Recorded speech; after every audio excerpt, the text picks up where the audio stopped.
buenas tardes, bienvenidos, bienvenidas a CUN Healthy Forum, el ciclo de sesiones de salud de la Clínica Universidad de Navarra. En esta ocasión trataremos las intervenciones cardíacas mínimamente invasivas. Los tratamientos cardiológicos, lo cierto es que han evolucionado notablemente a lo largo de los años. Hoy en día se pueden solucionar muchos problemas de corazón sin necesidad de una cirugía abierta. Para que se hagan una idea, en la actualidad se producen en España más de 125.000 muertes y más de 5 millones de estancias hospitalarias por enfermedades cardiovasculares al año. La clínica cuenta con la unidad de hemodinámica y cardiología intervencionista, que dispone de la tecnología más avanzada para el diagnóstico y también para el tratamiento de enfermedades cardíacas, tanto en su sede en Pamplona como también en Madrid. Son muchas, sin duda, las técnicas que se utilizan para tratar las enfermedades cardiovasculares, pero en este caso nos vamos a centrar en dos de ellas, y para ello contamos hoy con un experto en la materia como es el doctor Ruiz Salmerón, experto en cardiología intervencionista. Muy buenas tardes y bienvenido a este CUN Healthy Forum, doctor. Buenas tardes.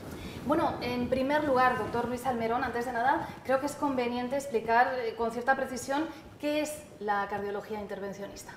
Bueno, la cardiología intervencionista es una rama de la cardiología en la cual se dedica al diagnóstico y tratamiento de todas las enfermedades cardiovasculares usando los catéteres, que son unos sofisticados tubos que introducimos por las arterias y por las venas de nuestro organismo y lo dirigimos hacia el corazón, donde vamos a tratar la patología que nos incumbe en ese momento. ¿Cómo surge la Pues mire, la cardiología intervencionista va a cumplir dentro de poco 100 años. Se puede imaginar que en 100 años da para muchos hitos y muchos nombres propios. Gente de extraordinaria valía que siempre que tengo oportunidad pues me gusta contribuir a su reconocimiento. Pero para no extendernos, pues yo querría resumir los grandes protagonistas de la cardiología intervencionista en 3 nombres.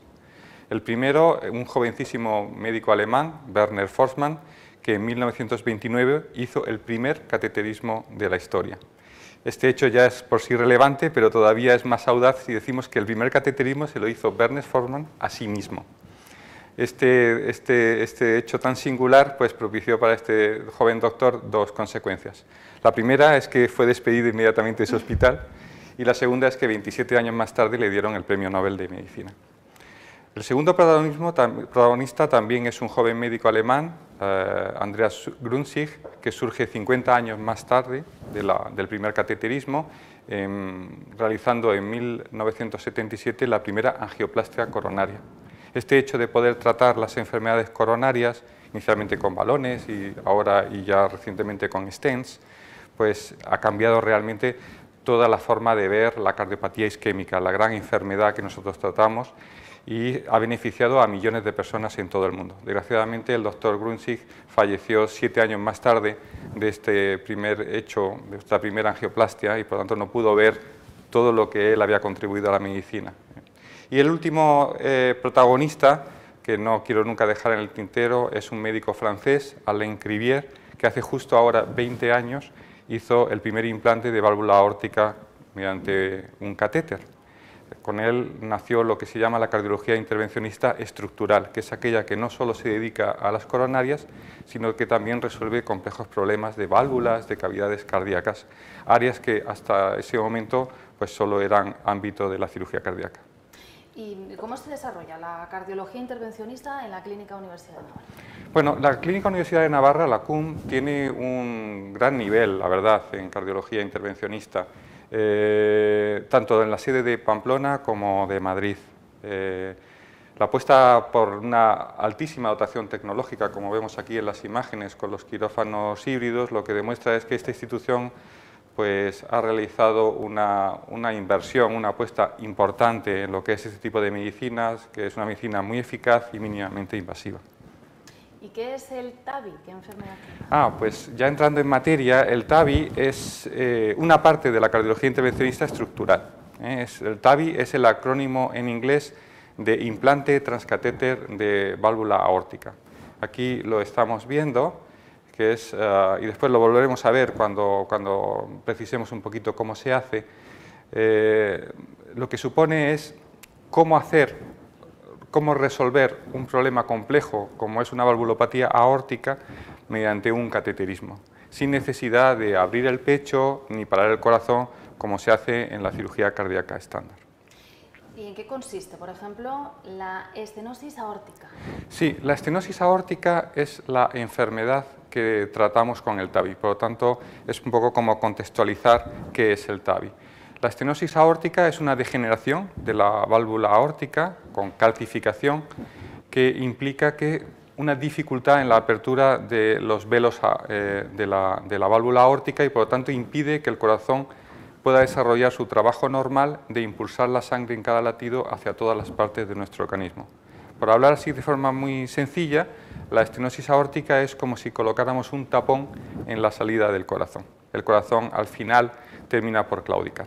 Es una enfermedad muy prevalente, es una enfermedad que digamos en la segunda mitad de la vida es cuando más se manifiesta y podemos decir, por ejemplo, que en España 1 a 2 de las personas mayores de 80 años tienen estenosis aórtica.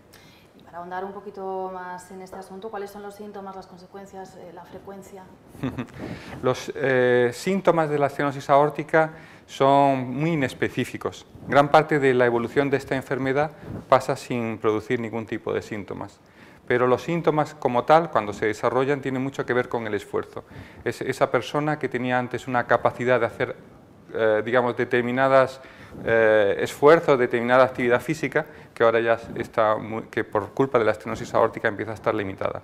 Es cuando uno intenta hacer un pequeño ejercicio y nota que le falta el aire, que cuando evoluciona más la enfermedad que tiene dolor precordial o incluso en fases más avanzadas de la enfermedad los síntomas son mareos o incluso pérdida momentánea del conocimiento.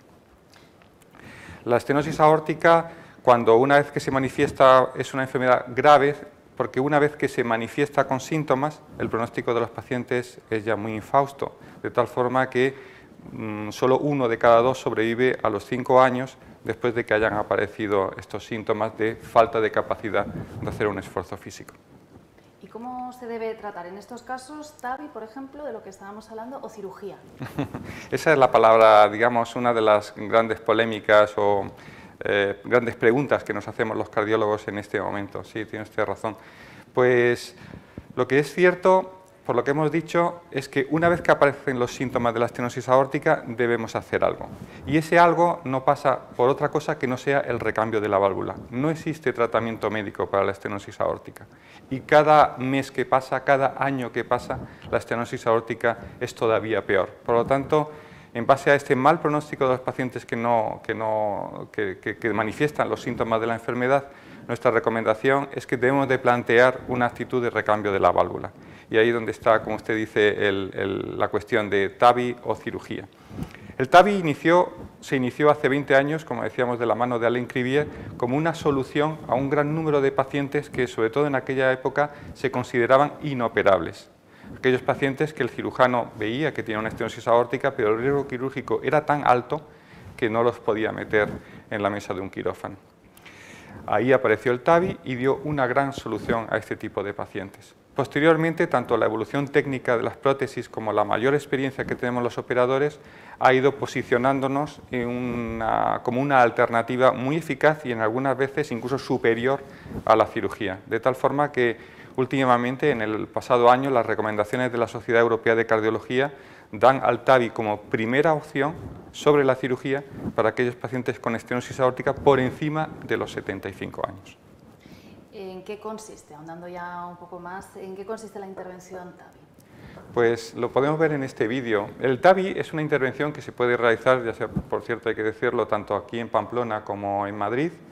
Es una intervención que cursa con mínima incomodidad y evidentemente nada de dolor para el paciente. Solo precisa un estudio previo, que es una tomografía, para diseñar realmente cuál es nuestra estrategia y cuál es el tamaño de la prótesis que vamos a ejercer. Se hace una punción por femoral, se navega con la prótesis que está introducida en el catéter a través de la aorta, navegamos con dicha prótesis hasta que la posicionamos a nivel de la válvula aórtica que está enferma y que tenemos de reemplazar, como aquí lo ven. Vean cómo lo que hacemos es cruzar la válvula aórtica, se posiciona justo en el sitio donde queremos, tenemos una tecnología realmente impresionante para posicionarla de forma adecuada, orientarla de forma justa, y en el momento en que estamos satisfechos de dónde la vamos a desplegar, pues hacemos lo que nosotros llamamos una pequeña parada del corazón, que es estimularlo de forma muy rápida y se despliega a través de un balón. Una vez desplegada, la válvula nativa, la válvula nuestra, la enferma, queda desplazada hacia las paredes de la aorta, inutilizada, y la prótesis pues está funcionando desde el primer momento. Cuando todo está correcto, retiramos todo lo que hemos introducido a través de la arteria femoral, con lo cual la recuperación del paciente es absolutamente inmediata. Pasa un día en una unidad de cuidados intensivos simplemente para comprobar que todo está correcto con él, y al día siguiente en la planta y al siguiente pues a casa. Mínimamente invasivo, ¿no? Por lo que mínimamente invasivo. Esta es la gran ventaja del TAVI. El TAVI, frente a la cirugía, lo que le permite es que la recuperación del paciente es muy, muy rápida. El paciente se recupera a su estado previo a la enfermedad muy rápido y sin ningún tipo de secuela, ni dolor, ni nada que lo pueda impedir. ¿Y cuáles son las señas de identidad del TAVI en la Clínica Universidad de Navarra? Pues la Clínica Universidad de Navarra, por su idiosincrasia, permite que el TAVI se desarrolle como se debe desarrollar, que es con lo que se llama un equipo cardiológico, un equipo médico. Tenga en cuenta que, aunque aquí aparece muy simple en lo que es las imágenes de 3D de la representación, el TAVI implica una cantidad importante de profesionales, de especialistas de diferentes ámbitos, tanto anestesistas, cirujanos cardíacos, radiólogos, cardiólogos de diferentes ámbitos. Y aquí en la clínica, pues yo le puedo decir que existe esa cultura de trabajo en equipo que permite que pongamos al paciente en el centro del procedimiento y evitemos estas luchas que se producen en otros lugares sobre los egos de quién hace esto o quién hace otro. Por otra parte, la clínica persigue en el TAVI la excelencia por la menor agresión posible y, por lo que le he dicho, por permitir que la recuperación del paciente sea lo más rápida y lo más completa posible a su estatus previo a la enfermedad. La precisión, en cualquier caso, es fundamental, ¿no? Como hemos visto también en el vídeo. Sí, la precisión es fundamental. Evidentemente, nosotros tenemos un hándicap frente al cirujano, que es que nosotros implantamos la válvula desde fuera. Por lo tanto, no vamos a ver el campo quirúrgico, no vamos a poder coser la válvula en su plano valvular, sino que tenemos, como usted dice, que implantarla justo en el sitio adecuado. Pero existe un trabajo previo a la intervención, que es un trabajo muy coordinado, sobre todo con los radiólogos, que nos indican qué tipo de válvula, qué tamaño de válvula y justo dónde tenemos que implantarla. Por lo tanto, generalmente el implante es muy correcto y el éxito técnico suele ser prácticamente casi del 100%. Vemos que además los resultados son espectaculares, ¿no? Lo estamos viendo algo impensable, ¿no? Quizá hace unos años. Sí, es una de las grandes revoluciones de la cardiología intervencionista de la medicina. Los resultados son prácticamente, en muchos casos, como le he dicho, a la altura de la cirugía cardíaca o incluso en algunos casos superiores. Es muy importante que el paciente tenga buenos accesos vasculares. Llamamos buenos accesos vasculares a que podamos implantar la válvula a través de la arteria femoral. A partir de ahí, digamos, la técnica es prácticamente imbatible. Doctor, pasando a otro escenario de su trabajo, el cierre de la orejuela, ¿qué nos puede contar? Pues el cierre de la orejuela es una intervención también de la cardiología intervencionista estructural, pero totalmente diferente al TAVI. Porque si en el TAVI lo que estamos es interviniendo sobre una válvula, en el cierre de orejuela lo que intervenimos es sobre una cavidad cardíaca. El ámbito clínico al que se dirige también es totalmente diferente. Si en el TAVI estamos resolviendo el problema de una valvulopatía aórtica, en el cierre de orejuela lo que resolvemos es el problema de las personas que están en fibrilación auricular y que tienen problemas con la anticoagulación.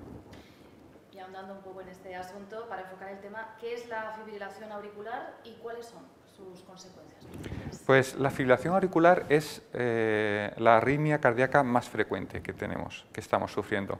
En el momento actual se llama una epidemia de fibrilación auricular, porque la fibrilación auricular es algo muy prevalente, pero sobre todo también, en esto es similar a la estenosis aórtica, pues muy prevalente en la segunda mitad de la vida.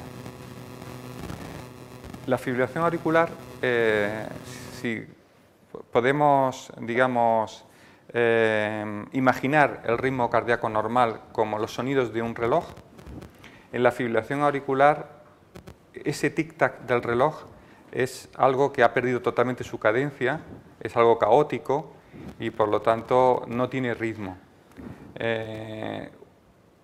La principal consecuencia de la fibrilación auricular es que esa falta de ritmo hace que las paredes de las aurículas no se contraigan y se genere un ambiente que es muy proclive a la formación de trombos dentro del corazón.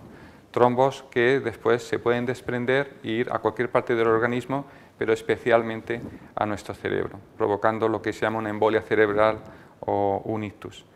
La presencia de fibrilación auricular multiplica por 5 el riesgo de ictus, lo cual es realmente dramático. Por eso los pacientes sin fibrilación auricular deben estar anticoagulados y esta es la situación, digamos, que ocurre en 1 millón aproximadamente de personas en nuestro país, en España. Ahondando más en este asunto, ¿cómo se relaciona la orejuela con ese ictus en pacientes con fibrilación auricular? Pues la orejuela es algo que muchas de las personas que nos están viendo no habrán oído nunca hablar de él, y es algo muy curioso porque la orejuela es un apéndice que emerge de las aurículas, es un apéndice embriológico sin una utilidad en el estado adulto realmente conocida, pero que tiene como característica curiosa que cuando las personas están en fibrilación auricular, prácticamente todos los trombos están dentro de la orejuela. La orejuela es la productora de los trombos que después se pueden desprender e ir hacia nuestra cabeza. Como quiera nos podemos plantear que si la orejuela es el centro de donde se forman los trombos, pues alguien pensó que cerrando la orejuela podíamos resolver el problema del riesgo del ictus sin necesidad de estar anticoagulados. Por tanto, ¿cuál es la indicación para realizarse ese cierre de la orejuela? Pues mire, la indicación de cierre de la orejuela es realmente muy amplia, porque la medicación anticoagulante es muy útil para prevenir el ictus, pero no es una medicación inocua. Es una medicación que tiene una tasa de complicaciones por hemorragias que no es despreciable, está entre el 2 y el 3% anuales. Si estamos pensando que estamos ante una medicación crónica que un paciente puede empezar a tomarlo con mi edad, con 50 años, pues imagínense la cantidad de años que vamos sumando con el riesgo de tener una complicación hemorrágica. Al fin y al cabo, la coagulación es un mecanismo de defensa que todos tenemos. Cuando nos hacemos un corte, el hecho de que se nos coagule la sangre es la defensa de que no nos desangremos.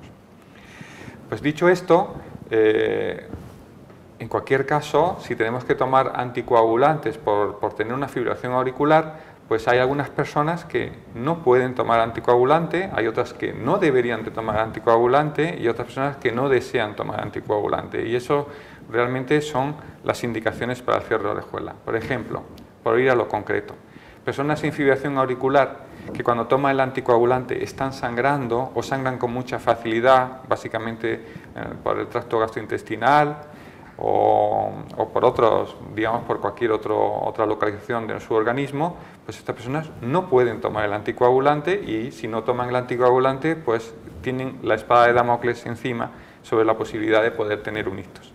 Hay personas que no sangran, pero que tienen un alto riesgo de sangrado. Tenemos escalas de riesgo de sangrado y hay factores clínicos como es la edad, el tener enfermedad hepática o renal, el tomar antiinflamatorios, la hipertensión arterial, es decir, una serie importante de factores clínicos que cuando los vamos sumando pues aumentan el riesgo de sangrado. Y esas personas a veces lo ponemos en la balanza y el riesgo de sangrado a veces es mayor que el riesgo de tener un ictus por fibrilación auricular. Y hay otras personas que, porque quieren mantener un ritmo de vida generalmente vinculado a una actividad física, pues no desean estar anticoagulados porque no desean suspender esa actividad física, deportes de riesgo, etcétera, simplemente por el hecho de tomar este medicamento. Por lo tanto, existe para el cierre de orejuela, digamos, es una propuesta muy interesante para una gran cantidad de personas, como le digo, en fibrilación auricular, que bien o no pueden, o no deberían, o no quieren tomar medicación anticoagulante. En cualquier caso, ¿tiene el cierre de orejuela buenos resultados clínicos? Sí, el cierre de orejuela tiene muy buenos resultados clínicos. El cierre de orejuela es algo más que una idea muy lógica, es decir, la que le he dicho, es decir, bueno, pues si los trombos se forman en la orejuela, cerremos la orejuela y así no necesitamos estar anticoagulados. Más allá de esa idea, que tiene un alto nivel, digamos, de lógica, lo que sí es cierto es que se ha estudiado bien, se ha comparado tanto con los anticoagulantes clásicos como con los nuevos anticoagulantes, y lo que se ha demostrado es que es una extraordinaria alternativa a la medicación anticoagulante, porque es tan eficaz como los anticoagulantes para prevenir el ictus, pero no conlleva los riesgos de las complicaciones hemorrágicas de los anticoagulantes. Por lo tanto, sí es cierto, digamos, tiene buenos resultados clínicos y es un procedimiento que es muy interesante para una gran cantidad de personas. Sí. ¿Y cómo se realiza el cierre de orejuela? Entrando al detalle. Pues si podemos ver el vídeo, el cierre de orejuela es, digamos, algo que a mí me gusta mucho decir, como otras intervenciones que practicamos, en la cual los ojos los pone un operador y las manos las pone el otro. Un operador nos guía a través de la ecografía transesofágica, donde el cual vemos perfectamente por dónde estamos posicionándonos, y nosotros lo que hacemos es desplegar ese tapón, que ven ahí ustedes, que ocluye esa cavidad que es la orejuela, impidiendo que si hay un trombo en su interior, los trombos que se forman puedan salir y provocar el ictus. Es una, digamos, intervención que se realiza tanto aquí en Navarra, en Pamplona, como en Madrid. Y bueno, es una intervención rápida, que esa sí que tiene una, digamos, una recuperación, digamos, extraordinaria, porque se hace un día y al día siguiente el paciente está libre de anticoagulantes y en su casa. ¿Y cuáles son las señas de identidad del cierre de orejuela en la Clínica Universidad de Navarra? Bueno, la Clínica Universidad de Navarra tiene el privilegio de contar con los operadores con mayor experiencia en implante de cierre de orejuela a nivel nacional. Por otra parte, tiene una forma de trabajar, un modelo en el cual se unifica tanto la actividad de la cardiología intervencionista, que es la especialidad que yo represento, como de la electrofisiología, para así poder permitir un enfoque muy holístico al problema de la fibrilación auricular con los problemas de la anticoagulación. De tal forma que incluso si está indicado en un solo procedimiento se puede dar solución a la fibrilación auricular y solución a cierre de orejuela y por lo tanto evitar la anticoagulación. Bueno, muy interesante todo lo que nos está contando. De hecho, son muchos los que nos están siguiendo vía streaming y nuestro público nos está enviando también muchas preguntas que le paso a realizar. Nos preguntan, lo hemos visto hace un momento, pero ¿cuál es la eficacia del cierre de orejuela? Es lo que nos están preguntando también vía streaming. Pues tanto en nuestras manos como en los ensayos clínicos importantes, la eficacia del cierre de orejuela se acerca al 100%. No hay nada en medicina que sea al 100%. Pero la eficacia técnica de lo que es cerrar completamente una orejuela y por lo tanto estar seguros que el paciente puede estar, digamos, seguro sin tomar el anticoagulante, está entre el 98 y el 99% de los procedimientos. La siguiente pregunta viene un poco al mismo tema. Si se realiza el tratamiento del cierre de orejuela, ¿se puede prescindir del famoso sintrón, por ejemplo? Nos preguntan. Pues sí, no solo se puede prescindir, sino que ese es el objetivo, prescindir del sintrón. El paciente al cual se le realiza un cierre de orejuela no debería ya estar más tomando un anticoagulante. Los pacientes, cuando se realiza este procedimiento, les recomendamos un antiagregante, 2 en casos más, digamos, más extremos, pero habitualmente un único anticoagulante y solo durante unos 6 meses, que es el periodo en el cual la orejuela es el tapón que hemos colocado para cerrar la orejuela, queda recubierto con la pared del propio corazón y por lo tanto queda integrado dentro de lo que es la cavidad cardíaca.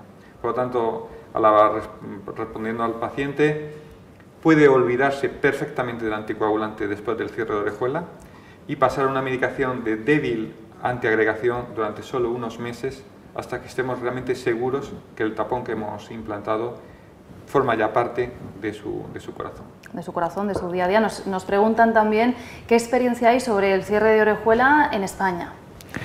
Bueno, en España es el segundo procedimiento, digamos, en número de casos después del TAVI. En España se realizan 4.200 TAVIs al año y unas 900 cierres de orejuela al año. Por lo tanto, podemos decir que en España y en todo el mundo hay una amplia experiencia en lo que es el cierre de orejuela. ¿Y es una solución definitiva para evitar las complicaciones de la coagulación, por ejemplo? Es una solución definitiva para evitar las complicaciones hemorrágicas de los tratamientos anticoagulantes, ya que dejamos de tomarlos. Lo que no elimina por completo es el riesgo de la hemorragia. Nosotros tenemos una amplia experiencia en tratar este tipo de pacientes y a veces el paciente es tan frágil que no solo sangra con el anticoagulante, es que a veces sangra sin necesidad de estar anticoagulado. Por eso, estos pacientes es extraordinariamente importante el anticiparnos a los riesgos de las hemorragias que puede incluso más precipitar el anticoagulante. Por lo tanto, cuando cerramos la orejuela no es que evitamos que el paciente pueda tener una hemorragia, porque a veces lo tienen sin ni siquiera estar anticoagulados, pero reducimos tremendamente el riesgo de sangrar. Lo que sí es cierto, y eso le puedo decir porque he tenido muchas experiencias positivas con este procedimiento a lo largo de mi vida profesional, es que hay pacientes que no tienen grandes sangrados, pero tienen una continua anemia por el sangrado, aunque sea pequeño, pero constante, que están sufriendo con el tratamiento anticoagulante. Ese paciente que a muchos no les preocupa porque al fin y al cabo es una anemia, ¿no? Pero el paciente tiene una sensación de que su vida ya no tiene la fuerza, no tiene la potencia vital que tenía hace unos años antes de tomar esta medicación. Cuando uno le cierra la orejuela y deja de tomar anticoagulantes, te lo agradece tremendamente porque se da cuenta cómo ha recuperado esa energía, esa gana de vivir que recupera cuando cesa la anemia. ¿Y se puede hacer vida normal después del implante de la válvula, por ejemplo? ¿Del TAVI? Sí. Sí. No solo se puede, sino que se debe hacer. Yo siempre digo a los pacientes que aprovechen mucho esta oportunidad que le da la tecnología de poder, digamos, sobrepasar una situación tan crítica como es una estenosis aórtica de una forma para el paciente tan fácil como es un TAVI, con tan poco nivel de agresión hacia su organismo. El paciente que está realmente limitado por una estenosis aórtica, como ya le he dicho, es una limitación importante, muy importante, que le impide hacer cualquier tipo de esfuerzo físico. Muchas veces ni siquiera el paciente se da cuenta lo limitado que está, porque nos vamos autolimitando en nuestra vida. Es decir, asumimos que por nuestra edad ya no podemos andar lo que andábamos, no podemos subir las escaleras que subíamos. El paciente, cuando se le cambia la válvula, nota un cambio espectacular en su vida y efectivamente no solo va a hacer una vida normal, sino que es que va a poder disfrutar de una segunda oportunidad después del implante de la válvula.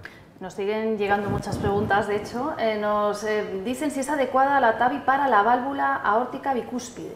Nos preguntan. Ah, bueno, este es un... En principio no. En principio no. No es que no se pueda poner en una bicúspide, pero en principio está pensada para las degeneraciones de las personas, digamos, ancianas, a partir de como ya le he dicho, de los 75 años. La válvula bicúspides es un trastorno congénito que se da habitualmente cuando se manifiesta, son personas más jóvenes, que tienen anatomías más difíciles de resolver desde el punto de vista percutáneo, y lo normal cuando estamos en una válvula bicúspide es que sea valorado por un cirujano. Cuando un cirujano dice que no puede asumir el caso por el riesgo quirúrgico es cuando pasamos nosotros a actuar. Pero para esta patología concreta, que es una patología congénita, digamos que la primera opción es la opción quirúrgica. Nosotros estamos para la opción de la estenosis aórtica degenerativa del anciano y, como ya le he dicho anteriormente, somos la primera opción para aquellas personas por encima de 75 años que presentan esta enfermedad.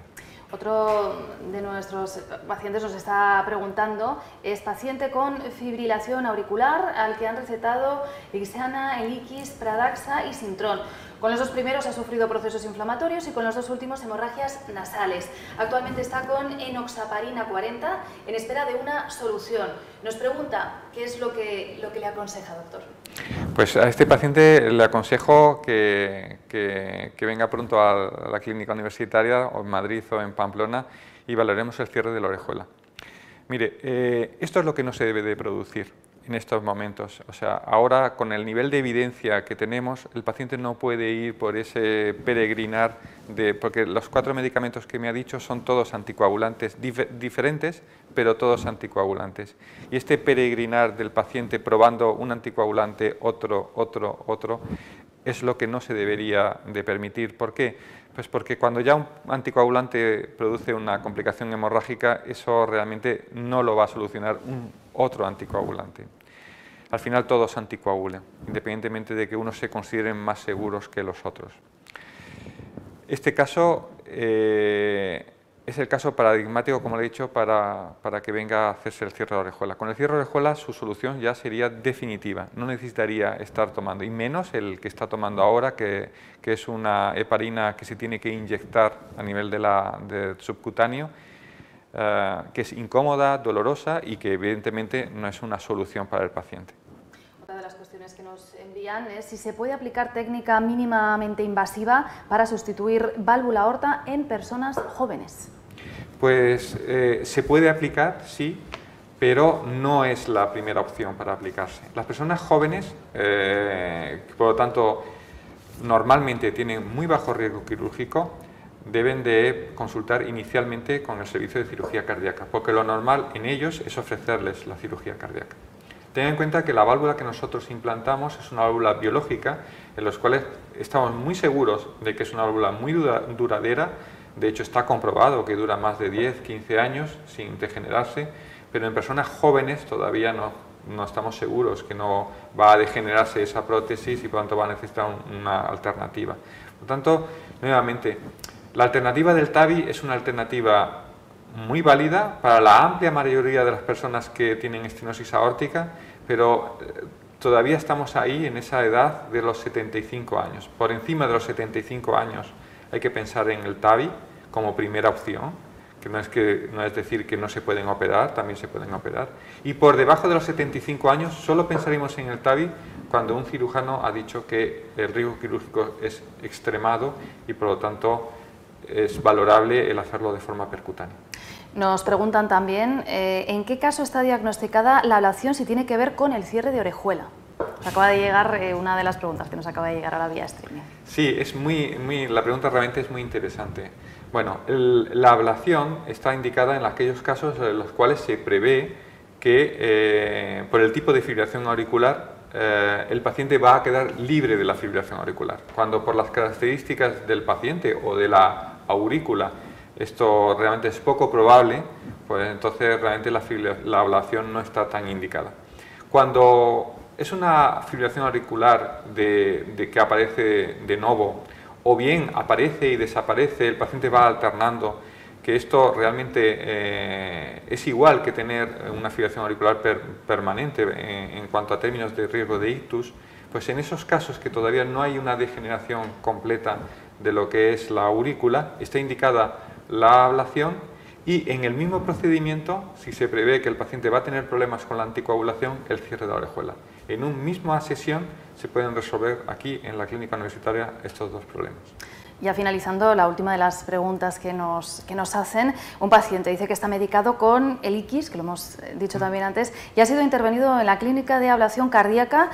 Nos pregunta si sería bueno hacer el cierre de orejuela, es lo que nos plantea este paciente.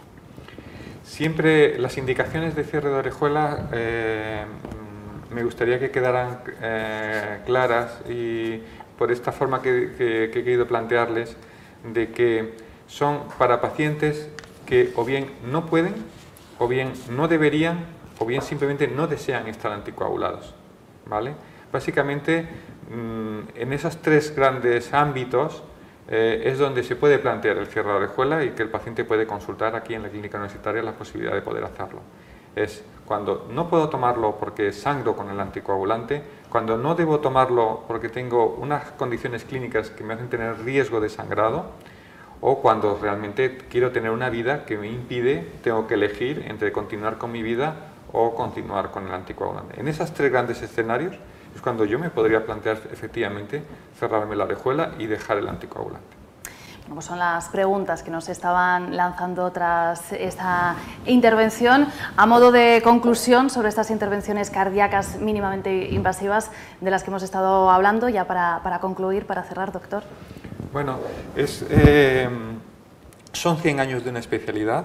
En estos 100 años la evolución, como le he dicho, ha sido espectacular. Nosotros nacimos como una especialidad en el ámbito diagnóstico, muy de apoyo a la cirugía cardíaca, y al final nuestra misión actual no es tanto el diagnóstico como es el tratamiento de la mayor parte de las dolencias cardíacas y de los grandes vasos.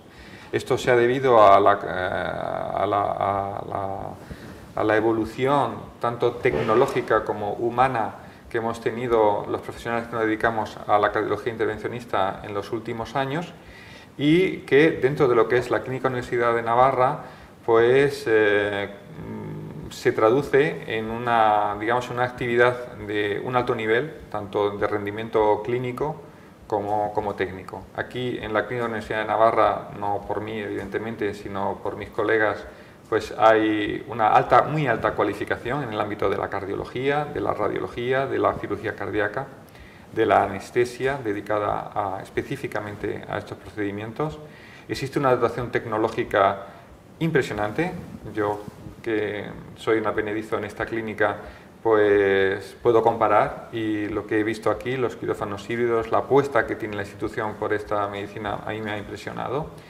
Y bueno, existe una voluntad de que se desarrolle la cardiología intervencionista como una muestra de que la Clínica Universidad de Navarra está alineada con una medicina muy eficaz y muy poco invasiva, muy poco agresiva hacia los pacientes. Centrada, como decíamos antes, ¿no?, en el paciente también. Eso es.